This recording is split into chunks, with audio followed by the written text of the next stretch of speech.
Hey everybody, I'm Sarah Phillip. I am the founder and head nutritionist for Abundelicious. I'm going to show you how to make a really easy gluten-free granola today. This is going to be a nice alternative for a boxed breakfast cereal. So it's going to have no chemicals, no preservatives in it. It's also going to be much more nutrient dense, lower glycemic than what you're eating now in the box. That's about as nutritious as the box that it comes in. So this is going to be a lot better for you, and it's going to smell incredible as it's baking. So you're going to get to benefit a lot of different ways from it. So to make this, I'm going to be using an expeller pressed coconut oil. We're going to warm that up. I'm going to use some old-fashioned rolled oats that are gluten-free, some raw coconut nectar, organic cinnamon, unsweetened coconut flakes. Very important that they're unsweetened coconut flakes.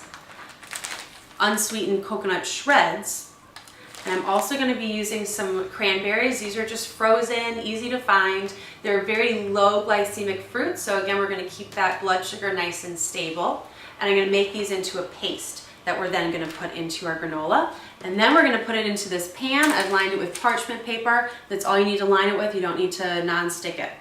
So let's start by melting our coconut oil.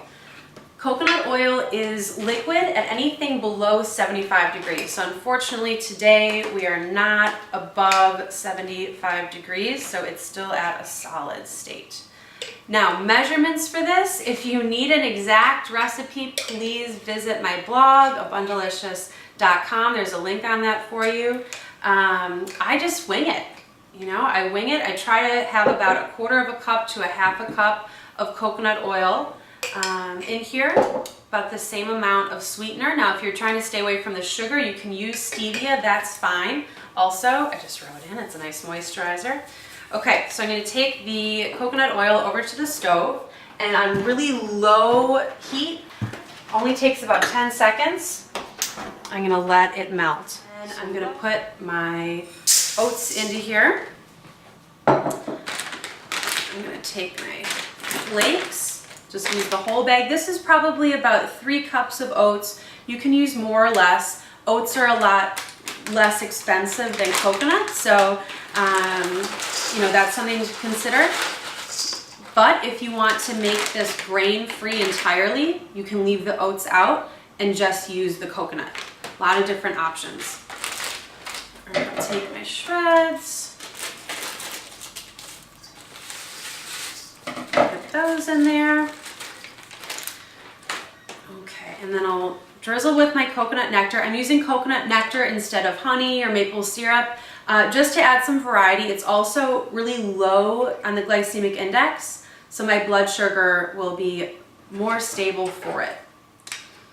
Okay, the more sweetener you use, the more clumpy this is going to be. I know a lot of people like those granola clusters to kind of snack on, so just keep that in mind, that if you really like those, you can add more sweetener. I'm also going to add some cinnamon. You can add nutmeg. You can add, I've even added a little cayenne pepper, just a touch before, and that adds an interesting element to it. Cinnamon also really good for keeping your blood sugar stable. So I'm going to put plenty of that in there. You can add nuts, seeds. I'm going to add some sprouted pumpkin seeds, but I'm going to wait until after this cooks because they're raw. And just like nuts, raw seeds and nuts have a lot of benefit to them in their raw state, so I'm not going to actually cook them in this mixture. I'm going to wait until after. Okay, so I bet my coconut oil is melted and ready to go. Yep, sure is. So this is going to go in here. This, yeah, I already said this is about 1/4 cup. 1/2 cup. Now, I'm going to take this pot and I'm going to put my cranberries in it right away. And the benefit to doing it in this order is that you've got the little bit of oil in here that's going to help the cranberries from sticking to the pan.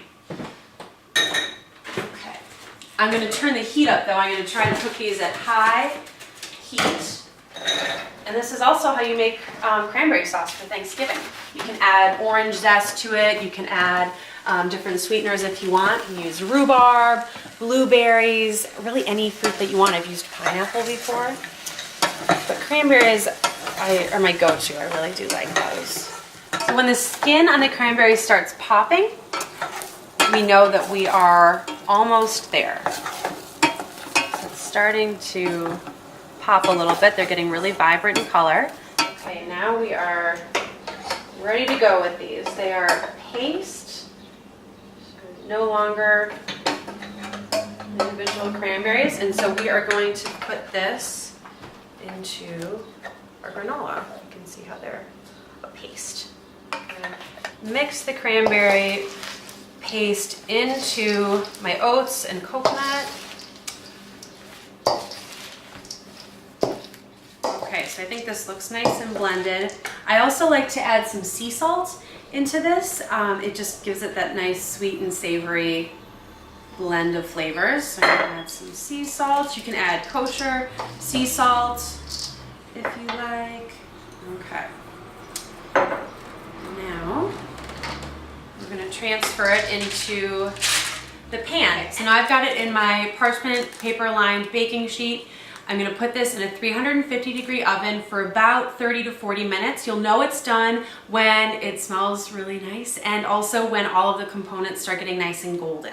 So that's it, that's all there is to it. You have a wonderful granola to enjoy with yogurt, milk, almond milk for days to come. I store it in mason jars. I also give it as a gift in mason jars. People love to receive this as a gift. You've added your own special flavor to it, and so it's great in that way too. That's it. How easy was that? For more recipes and tips, please visit my website, abundelicious.com, and click on Abunda Blog. That's where you'll find them. Thanks so much for watching.